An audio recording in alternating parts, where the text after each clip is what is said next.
What's up, everybody? And today we are reacting to 5 reasons you shouldn't mess with the USA. This is by Destiny. I'll leave a link down below to the OG video. Make sure you go over there, like, subscribe, and all that good stuff. For those of you who don't know, yes, I am a former Royal Marines commando from England. However, I do now have my US citizenship. I got it back in October, so I am not only a proud British citizen, but I am now a proud US citizen as well. So with that being said, I want to know more about the US military because they're the ones that are protecting me and my family right now, being here in the US. So for now, we're going to shut up. We're going to react to 5 reasons you shouldn't mess with the USA. Actually, before we start, speaking of the USA, me and my wife are converting a school bus and traveling the whole of the US. We're traveling the whole of the US in a converted school bus. And if you want to check that out, go over to OriginalAdventures, link down below to the YouTube and Instagram. We're starting to convert the bus now. It's a vlog style, so you'll get to start seeing me and my family in more of a casual video than your usual video. So go and check that out, link down below. But for now, let's shut up and let's react to this because I'm hyped. I want to see why we shouldn't mess with them. The collapse of the Soviet Union in the early 90s left the United States as the sole superpower in the world, and it's never looked back. In all aspects of the world, the United States is indeed a superpower, especially when it comes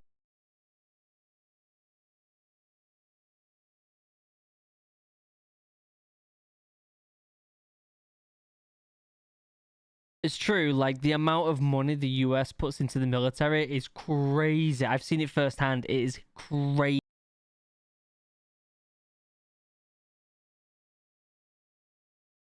military Let's establishment. go.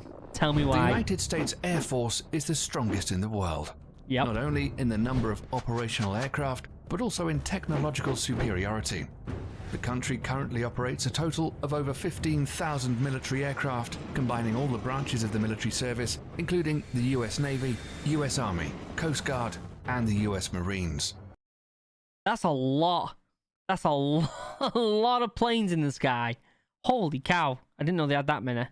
As of 2017, the US Air Force alone has a fleet of over 5,300 aircraft, 406 intercontinental ballistic missiles, and 170 military satellites, greater Holy than cow. That's what we know of. Sorry to pause it, but that's what we know of. There's most likely more stuff that we don't know about. any other country in the world. The USA has the largest number of stealth aircraft designed to be silent killers and untrackable by the radar defense systems of most countries in the world. Yep. Some of these stealth aircraft include air superiority fighters, such as the F-22 Raptor and the F-35 Joint Strike Fighter, heavy bombers, such as the B-2 Spirit. In fact, the United States pioneered this technology in the 1980s with the introduction of the F-117 Nighthawk stealth attack aircraft.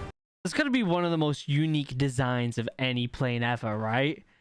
Like when you see that, you know exactly what it is. It's probably the most unique plane. It's also super badass, isn't it?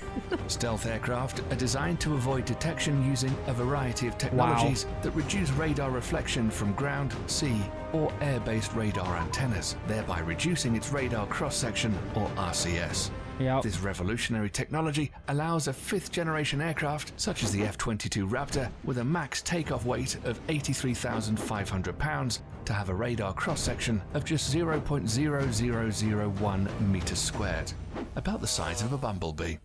Holy cow, these things, like the amount of technology in these aircraft are just astronomical, aren't they? Oh my god, this is so cool. I want to know more about the US military. What's more insane is that the massive B-2 bomber also has the same radar cross-section as the F-22 Raptor. Thus, it becomes extremely difficult to track stealth aircraft. Yep. Even if the enemy spots them on their radar scopes, it's a whole other story to successfully track them and register a missile kill. That guy's wearing a green beret, a Royal Marines green beret. You noticed? What the hell? The whole idea behind this technology is to break the chain in which a conventional surface-to-air missile defense system works. It's the same reason countries like China and Russia are also hard at developing their own stealth fighter, the Chengdu J-20 and the Sukhoi Su-57, respectively. These aircraft will allow the US Air Force to assert its air superiority over any battlefield of the future. And we all know that control of these skies is the biggest decider in any war. It's true. The next reason why any country going to war with the US military should think twice is because of the strength of the US Navy and its dominance over the world's ocean, especially the Navy's supercarriers. The US Navy currently operates 11 nuclear-powered Nimitz-class supercarriers, which is the largest aircraft carrier fleet in the world. I have heard, I don't know if this is true, but I heard of a lad who's in the US Navy when I was on ship, that some of these aircraft carriers are so big that you could be on them for months and not meet everyone. Like, think about that for a second. Not meet everyone, not even see someone the whole time. It's that big. I've heard that there's even there was like something. It said something to do with there was like gangs on it or something. I don't know. I might be talking crap, but I've heard that the population on these aircraft carriers are crazy because they're massive, and they've got to have that many people to run the thing. The only navy that can come close in terms of technological advancement is probably the Royal Navy of the United Kingdom, but they only have 2 operational carriers. The Nimitz class of carriers has a displacement of over 100,000 tons and can carry a complement of up to 70 aircraft. Wow. They're literally a floating small town in the ocean with its own airport. They literally are a floating town. That's literally what they are. The Nimitz class carriers in themselves are extremely potent offensive weapons, but the way they operate in what is called the carrier strike groups makes these ships even more deadly. A carrier seldom deploys alone. There are always a fleet of surface and underwater assets surrounding them and forming a strike group. These include guided missile cruisers, a destroyer squadron, attack submarines, and other support vessels. Wow. Together, they project the power of the carrier and at the center of the group forward towards the enemy. While the carrier is carrying out its offensive role with the use of its air wing, the other ships are responsible to protect its flanks against any enemy attack. This combination of offensive and defensive strategy makes the US carrier strike group almost impenetrable. The United States Navy maintains 9 such carrier strike groups, 8 of which are based in the United States and 1 that's forward deployed to Japan. For over 50 years, this has been the principal element of US power protection, and the Nimitz class of supercarriers are at the center of it all. Despite this, the US is currently in the process of developing a new class of carriers called the Gerald R. Ford class, intended to replace the Nimitz class ships.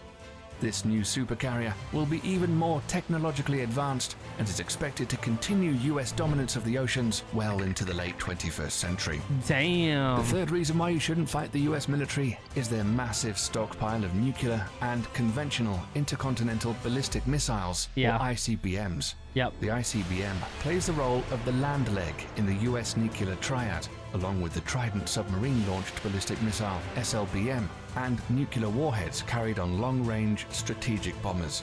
ICBMs are launched from ground-based missile silos, achieving high suborbital spaceflight, approximately 1,000 miles above the surface of the Earth.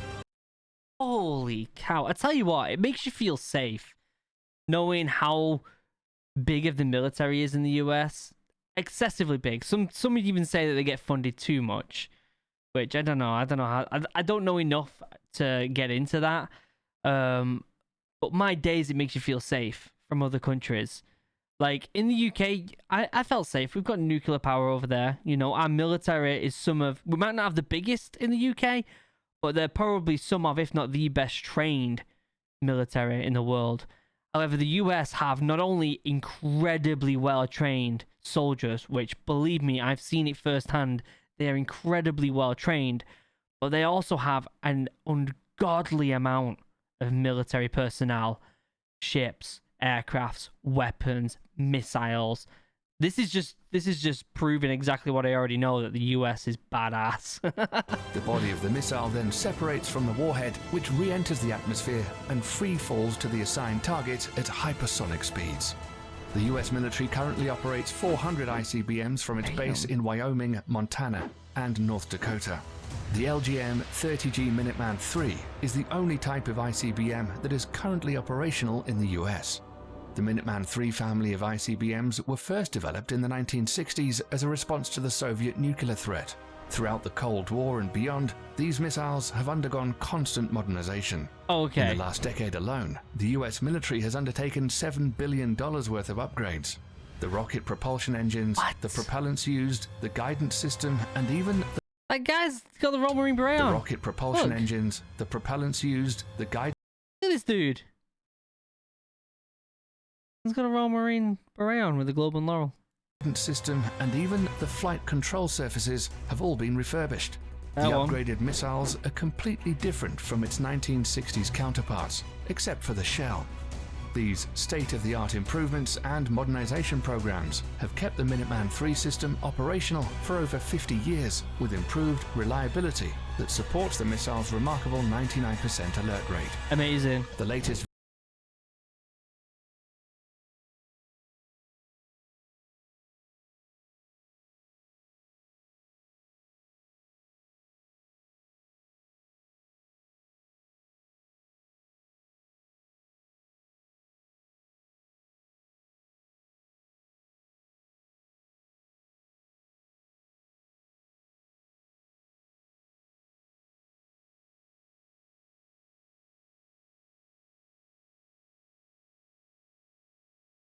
You know, it's nice that we have these, but on the same side, like, I hope we never use them, because the destruction and the lives that they will take will have never been seen before. Like, I hope we never have to use any of these. I hope no country uses any nuclear weapons again, ever. So any country messing with the United States will have to deal with this awesome arsenal of firepower, which can be launched at a moment's notice. If it weren't the ICBMs or the stealth fighters raining fire down on you, it would be precision-guided munitions, or better known as smart bombs or PGMs instead. This is another big reason why not messing with the US military is a good idea. All branches of the US military use smart bombs in some forms or the other. These weapon systems are designed to be precise and hit a specific target with maximum efficiency.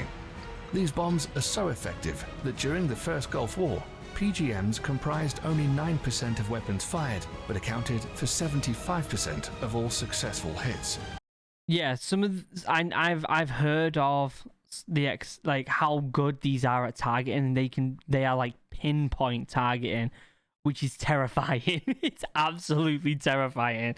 They want to hit you with one of these, they will hit you with it. Since then, for the US military at least, the days of normal artillery shells and unguided bombs are long gone. Yep. Nowadays, the military uses PGMs from air, ground, and sea. Precision-guided munitions come in various forms and use different kinds of technologies to achieve precise hits.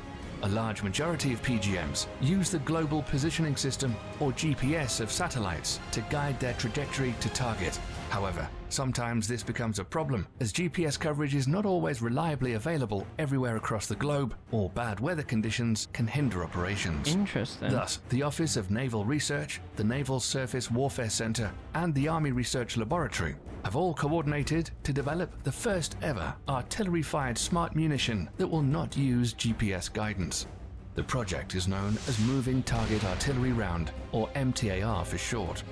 The MTAR shell can be guided onto stationary as well as moving targets in both land and sea, using a combination of guidance technology. Damn. The best part is that these shells can be fired from the existing M777A2 155mm towed howitzer and the M109A7 Paladin Integrated Management self-propelled 155mm artillery systems already in use by the US military. The shells will also feature an extended range of 40 to 60 miles, using rocket boosters to propel them. Once finished, it will afford the US military another potent weapon system that outclasses others around the world. It's Lastly, terrifying. the fifth and final reason why you shouldn't fight the US military is drones. We're all familiar with what an unmanned aerial vehicle or drone is and what it's supposed to do. But in recent years, the usability of UAVs are steadily increasing to encompass all spheres of military operations, and the US military is the pioneering spirit behind it. They always say, don't they, that if there was ever another big war, it would mostly be drones and bombs more than anything. And it makes sense. Like, yes, we have these giant ships full of people we do have these aircrafts for the most part that do need to be manned, but there are so many drones now that are so easily flown without having to lose any lives, and bombs that are targeted without really any like human influence. It's scary that if there was another war, it would just be people pointing things at each other from thousands of miles away. Think about that for a second. It'd be completely different to any war that's ever been done before. I don't know whether that scares me or makes me happy that no one or less people will die, or maybe more people will die because these bombs are even bigger. I don't know. But it's weird to think about, isn't it? At first, used only for surveillance missions, drones were quickly weaponized after the 9/11 attacks and have been extensively used by the US military in the war against terror as an offensive weapon platform. It's forecasted that over the next decades, the US is in line to purchase over 1,000 combat drones of various classifications. And think about it, most of them drones are people just sat at least hundreds of miles away, just sat looking at a screen. Oh, yep, that's the target. Click, boom. That's it. They don't even have to be in the same vicinity, in the same area, or they don't have to be in any vulnerable place at all. Crazy, the technology that the military have now, crazy. Some of them, like the Lockheed Martin RQ-170 Sentinel and the Boeing MQ-25 Stingray, are already in the final stages of development, and once finished, will provide the US military with state-of-the-art platforms capable of multi-role operations, ranging from attack missions to aerial refueling. Drone technology has reached such heights today that a single UAV can loiter miles above the surface of the Earth for hours.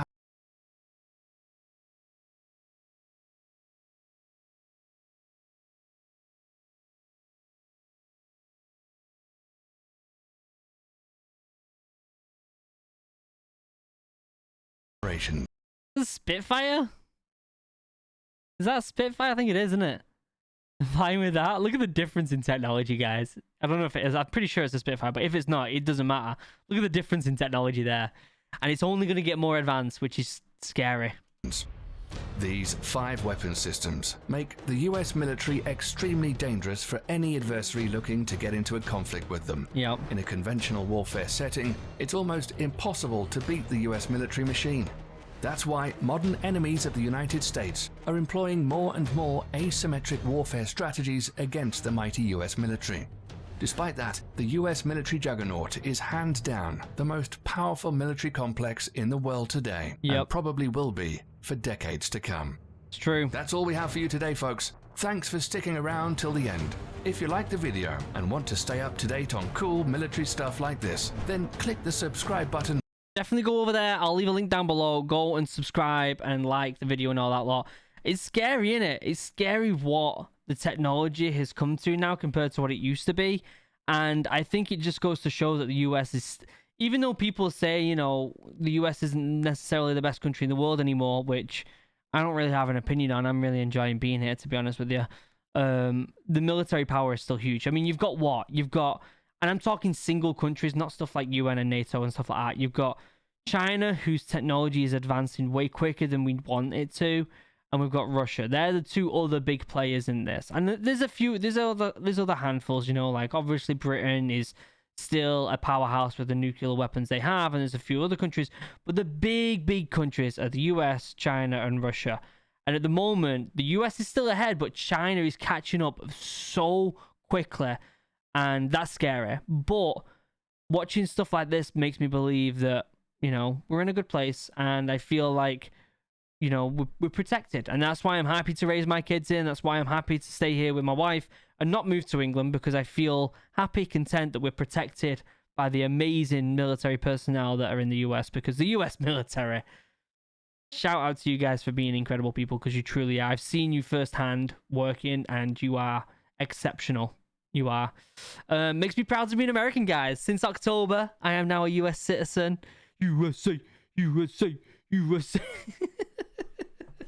Anyways, members, you're amazing. I love you. I couldn't do this without you. I honestly couldn't make videos every single day if it wasn't for these members right here. So thank you for supporting the channel as much as you do. I truly appreciate it. Don't forget, I am going to be traveling the US with my family in a converted school bus. We're very excited. We're vlogging the whole thing on both YouTube and Instagram. There's links down below. It's called Original Adventures. We're currently renovating the school bus. We're hoping by the end of the year we are out traveling the country, vlogging the whole thing, seeing some incredible sights. I really want to go to Area 51. That's like the thing I'm excited for. But we're going to be seeing some national parks and some incredible stuff. So go and check out Original Adventures. Links down below to all my socials, including the 2 links to Discord. We've got the military link for all things military, joining the military, getting fit for the military, join that Discord. Second links for all things geek, SCP, D&D, Halo, Metro, Star Wars, Warhammer, all that stuff. Join the Geek Discord. Also, a link down below to my podcast and my Twitch stream, where I stream every Tuesday and Thursday, and also a link to my second channel, Original Human Geek, where we do stuff like D&D and other fun stuff. Until next time, guys, I love you all. Have a wonderful day. Goodbye.